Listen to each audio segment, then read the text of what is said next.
আজকে আল্লাহ পাক রব্বুল আলামিন যে বললেন, আমি মানুষ এবং জিন জাতিকে আমার ইবাদতের জন্য পাঠিয়েছি। মানুষ এবং জিন জাতিকে ইবাদতের জন্য পাঠিয়েছি। এখন মজার জিনিস দেখে, ইবাদত আজকে আলেম সমাজ মনে করেছেন ইবাদত মানে নামাজ পড়া, রোজা করা, কলেমা পড়া, হজ করা, যাকাত দেওয়া, এটাই হলো ইবাদত।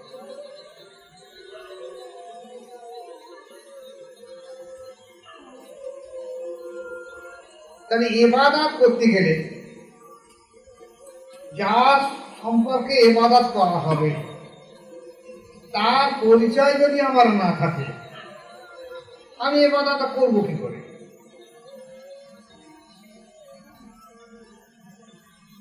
আল্লাহ পাকের সম্পর্কে যদি পরিচয় না থাকে, তাহলে মানুষ জীবনে কোনো সময় ইবাদত সঠিকভাবে করতে পারে। আর ইবাদত আমরা করবো কি করে? এখনো আমাদের দেশে অধিকাংশ মত পথের আলিমরা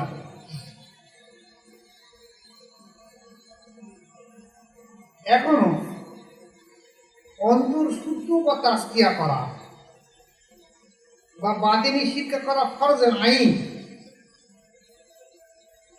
এটাই তারা মানতে পারে না। বাতিনি শিক্ষা যে ফরজ আইন, এটাই মানতে পারে না। সেখানে তারা ইবাদতের কি খাপ পায় বুঝবে না।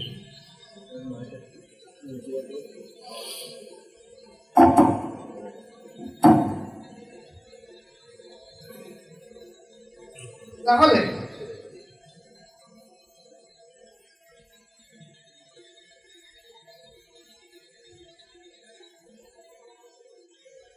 ইলমে শরিয়াত যে দু কিসম,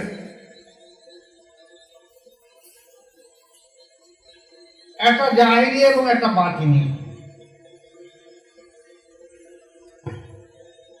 আজকের আমাদের দেশে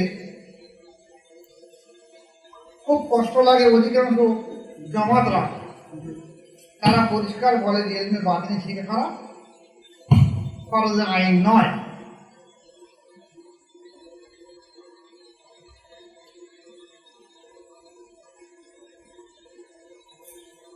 মানুষের একটা ধারণা রয়েছে যে সে যেটা জানে সে মনে করে এটাই সঠিক, আর যেটা আমি জানিনি সেটা ঠিক।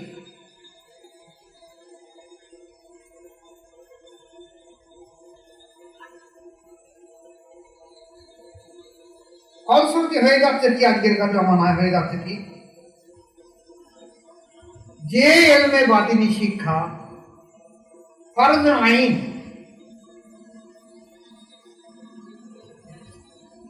সেই ইলমে বাতিনি শিক্ষাকে মানুষ তার থেকে মুখ ফিরিয়ে নিয়ে যদি ইলমে বাতিনির প্রয়োজন নেই, শুধুমাত্র জাহিরি নামাজ কালাম করলে যথেষ্ট। আসলে কোরআন হাদিসের চাবুক দিয়ে মানুষকে সুপথ থেকে কুপথে নিয়ে যাওয়া হয়।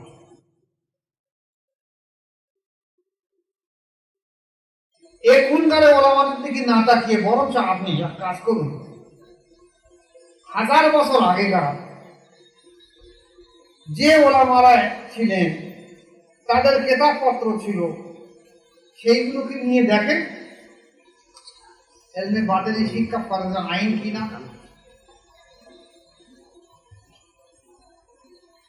হযরত রাবিয়া বসরি কে জিজ্ঞাসা করেছিল সর্বশ্রেষ্ঠ ইবাদত কোনটা? উনি বলেছিলেন মুরাকাবা। সর্বশ্রেষ্ঠ ইবাদত মুরাকাবা করা। এখন আজকের আমাদের দেশের এই অধিকাংশ আলেমদের জিজ্ঞেস করা মুরাকাবা কি, খায় না মাথায় দেয়, তো বলবে বলতে পারবো না, মাথায় দিতে পারে, খাতিরও পারে। আজ আমাদের দেশের দেহবন্দি আলিমরা এরাও এ সম্পর্কে আর মাথা ঘামায় না। অথচ এদের যে অবস্থা, এদের যে কি হাজী ইমদাদুল্লাহ মাহাদের মক্কি রহমাতুল্লাহ আলাইহি, উনি জিয়াউল কুলবি বলছেন, আমার নিজের লেখা কেতাব ইলমে বাতিনি শিক্ষা করা ফরজ আইন। এবং উনি বলছেন প্রতিটা মানুষকে মুরাকাবা করতে হবে। কিন্তু আমরা আজকে আমাদের চোখের সামনে দেখছি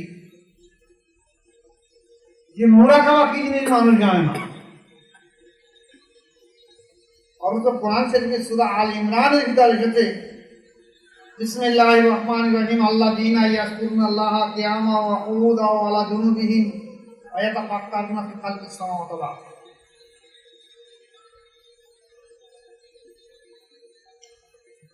যে ঈমানদারদের মধ্যে ওরা ঈমানদার যারা দাঁড়িয়ে বসে এবং স্বয়ং অবস্থায় আল্লাহ পাকের জিকির করে এবং আল্লাহ পাকের সৃষ্টি সম্পর্কে গবেষণা বা মুরাকাবা করে। তাহলে দেখা যাচ্ছে মুরাকাবা যদি না করা হয় তাহলে সাধনার জগৎ মানুষ কি করবে?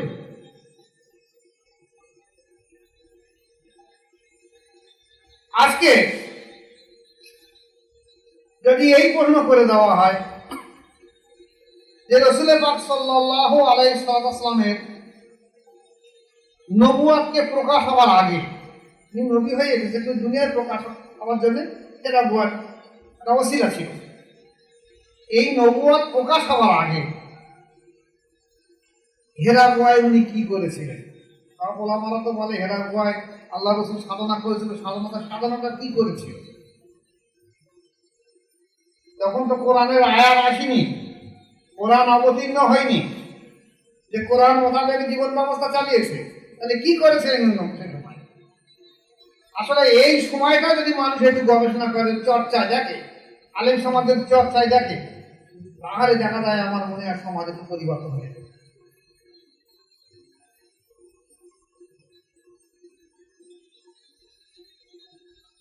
আমাদের শরিয়াতের যে ইমাম মালিক রহমাতুল্লাহ, উনি বলেছেন কি, যে ব্যক্তি জাহিরি শিক্ষা অর্জন করলো, বাতিনি শিক্ষা অর্জন করলো না, সে ব্যক্তি ফাসিক। আর যে ব্যক্তি বাতিনি শিক্ষা অর্জন করলো, জাহিরি শিক্ষা অর্জন করলো না, সে ব্যক্তি জিন্দিক। এখন যে ব্যক্তি জাহিরি শিক্ষা অর্জন করলো, বাতিনি শিক্ষা করলো না, সে ফাসিক। তাহলে ইমাম সাহেবের মতে যে বাতিনি শিক্ষা ফরজ আইন,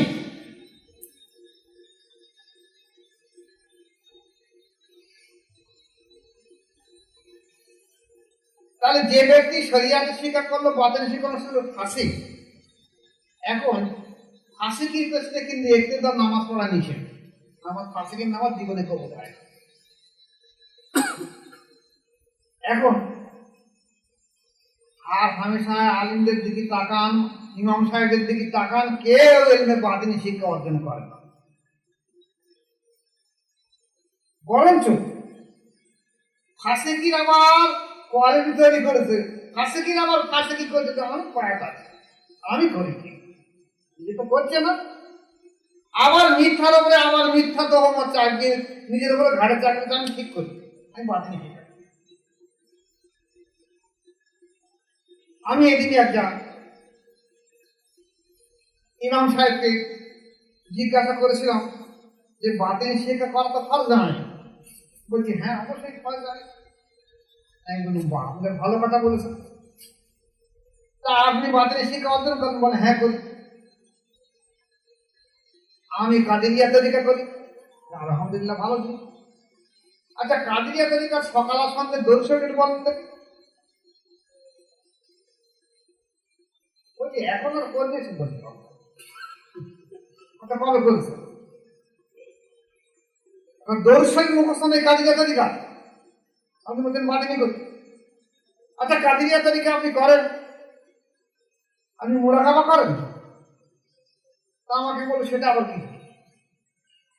তাহলে দেখা যাচ্ছে একেটা তো সে বাতিনিক শিক্ষা অর্জন করে না, আবার মিথ্যা কথা বলে আমি বাতিনিক শিক্ষা অর্জন করি, আবার মিথ্যা কথা দাঁড়িয়ে আছে। তাহলে এই যদি আলিমদের বা মসজিদের ইমাম সাহেবদের অবস্থা ঘটে থাকে, তাহলে সমাজ কিভাবে পরিবর্তন হবে?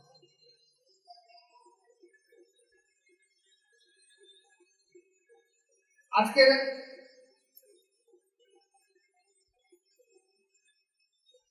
ভালো করে খেয়াল করবে, হাদিস শরীফ এসেছে যে একটা মানুষ যদি সঠিক স্বপ্ন দেখে, সঠিক স্বপ্ন দেখে, এই সঠিক স্বপ্নকে বলা হয়েছে নবুয়তের ৪৬ ভাগের ১ ভাগ সঠিক স্বপ্ন।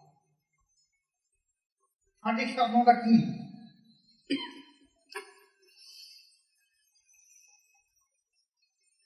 আগে খেয়াল করতে হবে যে ওহির ভাগগুলো কি বলে। ওহির ভাগগুলো বার করতে পারলি তাহলে স্বপ্নটা কি বুঝতে পারত। আর সঠিক স্বপ্ন আসবে যদি একটা মানুষের অন্তর শুদ্ধ সুস্থ না থাকে, মানুষ যদি আল্লাহ পাকের দিদারি ইলাহি আকাঙ্ক্ষিত না হয়, মানুষ যদি ২৪টা ঘন্টা আল্লাহ পাকের জিকির না করে, আল্লাহর পাওয়ার জন্য যদি সাধ্য সাধনা না করে, তাহলে মানুষ কিভাবে সঠিক স্বপ্ন দেয়? ভালো করে খেয়াল করবে, একটা মানুষ সে তার প্রভুকে ভালোবাসবে, প্রভুর নৈকট্য অর্জন করবে, প্রভুর প্রিয় পাত্র হবে। কিন্তু একটা বার যদি খাতা কলম নিয়ে অঙ্ক কষে দেখা যায় যে ২৪ ঘন্টার জন্য একটা মানুষ ৫ ওয়াক্ত নামাজ পড়ে, খুব বেশি বেশি ১ থেকে ১.৫ ঘন্টা সময় পড়ে, ১ থেকে ৫ ওয়াক্ত নামাজ পড়তে ১ থেকে ১.৫ ঘন্টা সময় পড়ে, আমি মেনে নিলাম যুক্তি থাকলে ২ ঘন্টা, এর বেশি তার নয়, সে আর কিছু করে না। তাহলে ২৪ ঘন্টা সময়ের মধ্যে সে যদি ৮ ঘন্টা কায়িক পরিশ্রম করে, ৬ থেকে ৮ ঘন্টা যদি ঘুমায়, আর যদি ২ ঘন্টা নামাজ পড়ে, নামাজ কায়েম করে, যদি সে পেশাব পায়খানা গোসলের জন্য আরো যদি ১ ঘন্টা সময় লাগায়, তাহলে বাকি সময়গুলো সে কি করে? অপচয় করছে। তাই সে যে আল্লাহর প্রিয় হবে এ চিন্তা করলো না, ২৪ ঘন্টার মধ্যে ২ ঘন্টা নামাজ পড়ছে আর কিছু করছে। এই ২ ঘন্টা নামাজের মধ্যে দেখা যাচ্ছে তার ২ মিনিটও তার মন নামাজের একাগ্রতার মধ্যে দাঁড়াচ্ছে না। কারণ কি? ওর খুশু নেই, ওর মোরাকাবা নেই। একটা মানুষ মোরাকাবা করবে, দেখা গেছে আমাদের তরিকায় ১০ মিনিট করে মোরাকাবা বলা হয়েছে। যখন মানুষ ১০ মিনিট মোরাকাবা করবে, এই মোরাকাবার সময় সে যখন তার লতিফা বা সবকে খেয়াল করে চুপচাপ বসে থাকবে, তসবিহ জেগে সমস্ত কিছু সামনে দিয়ে দোয়া খায়ের করে এবার বসে থাকবে, তখন তার মনটা কিন্তু যেখানে বেশি পরিমাণ যে কর্ম সে বেশি পরিমাণ করে, তার মনটা বেশি পরিমাণ সেই দিকে চলে যায়। ১০টা মিনিট চুপ করে থাকতে পারে, তাহলে তাকে যেই সে তার সবকে বা লতিফার দিকে খেয়াল করবে, সঙ্গে সঙ্গে তার মন চলে যাবে যেখানকার ব্যথা যন্ত্রণা আনন্দ সুখ দুঃখ সেখানে। নামাজে তদ্রুপ, নামাজে দাঁড়িয়ে যাবে, মোরাকাবায় শুরু করবে, দেখা যাবে যদি কারোর সংসারে চাল না থাকে তার মনটা সংসারের দিকে চলে যাবে, কারোর যদি স্ত্রী ছেলে মেয়ে হসপিটালে ভর্তি থাকে তার মনটার দিকে চলে যাবে, কারোর যদি দেখা যাবে মাঠে ধান বা ফসলের পাশে একটা গরু বা ছাগল বেঁধে রেখে দিয়ে আছে, তখন তার মন যাবে সেই দিকে ওটা উঠে খাই, ফসল খাই কিনা। কিংবা যদি তার ফ্যামিলির মধ্যে যদি কোনো বাচ্চা সন্তান অসুস্থ থাকে তার মন সেদিকে চলে যাবে, সংসারে যদি চাল না থাকে সেদিকে চলে যাবে। আর নিজের যদি শারীরিক কোনো অসুস্থ থাকে মন সেদিক চলে যাবে। তাহলে এই যে নামাজ বা মোরাকাবার সময় সর্বসময় সে দেখা গেছে যে আগে যে 24 ঘন্টার মধ্যে 22 ঘন্টা সে দুনিয়ার কাজে মশগুল রেখেছে, এখন এই 2 ঘন্টা সে আল্লাহর ইবাদত করবে। এই 2 ঘন্টা ইবাদতের মধ্যে তার মন একটা মিনিটও থাকছে না। শুধু শরিয়াতের বাহ্যিক ভাবে সে ইরাদ করছে, রুকু করছে, সিজদা করছে। ঠিক তেমন মোরাকাবা। যেই মানুষটা তসবিহ জিকিরের পরে সওয়াব পরে যখন মোরাকাবায় বলবে, সঙ্গে সঙ্গে তার মনটা এখানে থাকবে না। যেখানে তার ব্যথা, যেখানে তার যন্ত্রণা, যেখানে তার অভাব অভিযোগ, মন সেদিকে চলে যাবে।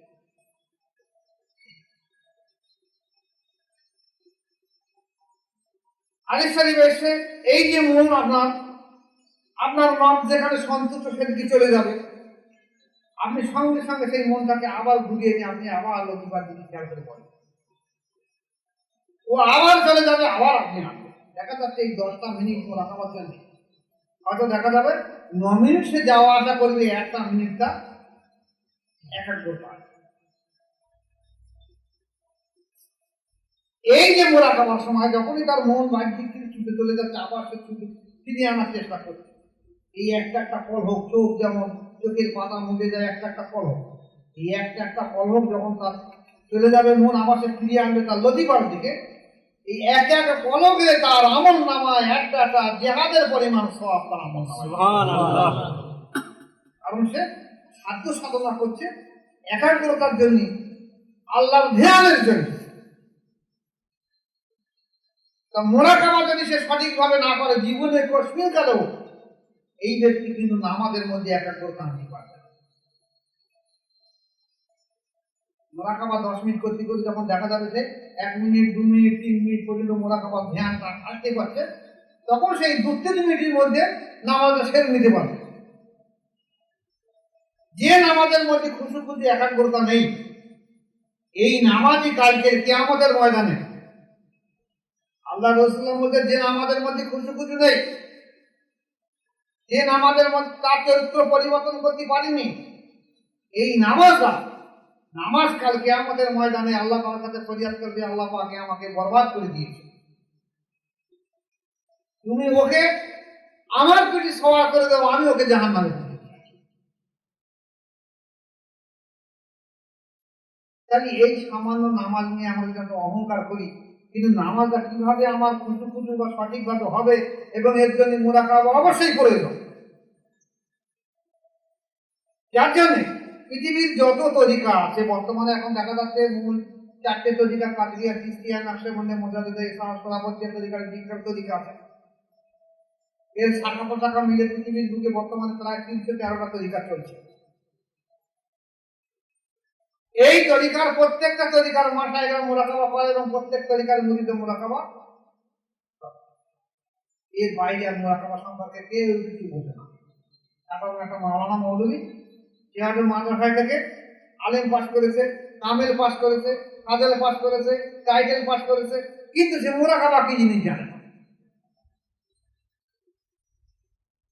তাহলে যদি সেই মোরাকাবা না জানে, ধ্যান না জানে, একাগ্রতা ধ্যান আমাদের মধ্যে বা ইবাদতের মধ্যে না আছে, তাহলে সে তার প্রভুর সঙ্গে মহাবিনাশের আশঙ্কা কিভাবে করবে?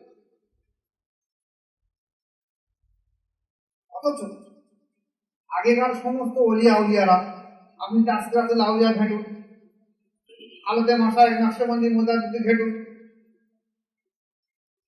বা সেই পিরিয়ডে আরো আগে পিরিয়ডের যত উলিয়াদের জীবনী দেখুন, তারা সবাই কিন্তু বয়াত গ্রহণ করেছে, সবাই কিন্তু মোরাকাবা।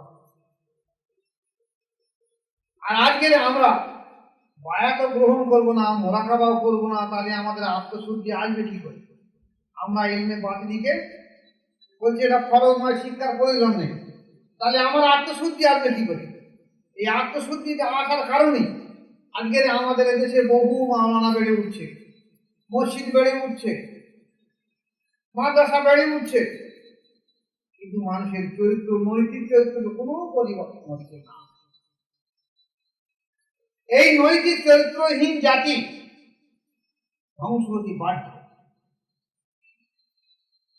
শিক্ষা মুখ্য উদ্দেশ্য হলো মানুষের নৈতিক চরিত্র পরিবর্তন করা। আর সেটা আসতে গেলে তাকে বায়াতের মাধ্যম দিয়ে, অন্তঃশুদ্ধ তাজকিয়ার মাধ্যম দিয়ে আসতে হবে। আর যদি এ রাস্তায় না আসে, জীবনে কোনো সময় মানুষ ভালো হতে পারে না। তাই দেখা যাচ্ছে এখন আল্লাহ পাকের অশেষ শকর যে এখনো বিশ্বে বহু আলিয়া আউলিয়ারা আছে, তাদের খানকা শরীফের মধ্যে অন্তঃশুদ্ধ এবং তাজকিয়ার তালিম দিতে থাকে। যে শিক্ষা রাসূল পাক সাল্লাল্লাহু আলাইহি সাল্লামের জামানায় মসজিদে নববী বা আসহাবে সুফায় ছিল। মসজিদে নববীতে একদিক দিয়ে দেখা যাচ্ছে রাষ্ট্রের পরিচালনা করা হতো, একদিক দিয়ে ইবাদতের জায়গা ছিল, আর একদিক দিয়ে ছিল অন্তঃশুদ্ধ এবং তাজকিয়ার সাথে সাধনা করা। এছাড়া আসহাবে সুফা ছিল। এখানে আসহাবে সুফার মধ্যে কিছু সাহাবা ছিল, যেমন হাদিস কোরআন লিখত, বাকিগুলো কি করত? তার তসবিহ জিকির মুরাকাবা সর্বসময় মজবুত হয়ে থাকে। আসলে ইতিহাসগুলোকে নিয়ে আমরা মাথা ঘামাইনি। আমরা আগে বর্তমান জামানার 100-200 বছরের আলেমদের মতামত নিয়ে এসেছি, আর বর্তমান জামানার আলেম ওলামারা একই কথা বলছেন যে বায়াতের কোনো প্রয়োজন নেই, কোনো ওসিলার প্রয়োজন নেই, তুমি সরাসরি আল্লাহ পাকের সঙ্গে সবকিছু যোগাযোগ। তাহলে এই যদি বর্তমান জামানার আলেম মাওলানাদের অবস্থা ঘটে থাকে, তাহলে সমাজ পরিবর্তন হবে। আল্লাহ লাখ শকর যে আমার মুর্শিদ কিবলা বাংলাদেশ থেকে এই মুজাদের তরিকা এখানে আনার পরে যদি আমাকে খেলাফত না দিত, তাহলে আমিও বুঝতাম না, আমি তরিকা না করলে আমিও বুঝতাম না। আর আমার এই যে দীর্ঘ সাধনা দেখছি, হাজারে হাজারে মানুষ আমার কাছে বায়াত গ্রহণ করে, তারাও কিছু। তাহলে আল্লাহ পাকের লাখ শুকরিয়া, যদি এইভাবে আবার চলতে থাকে, দেখা যাবে যে মুর্শিদাবাদ আবার নতুন করে আবার মানুষের মধ্যে ফুটে উঠবে। আজ থেকে 30 বছর আগে যখন আমি এখানে তরিকা প্রচার শুরু করি, তখন বড় প্রতিবন্ধকতার মাধ্যম দিয়ে শুরু করি। যখন খানকাকে মানুষ ব্যঙ্গ বিদ্রুপ করতো, আলিম ওলামারা ব্যঙ্গ বিদ্রুপ করতো,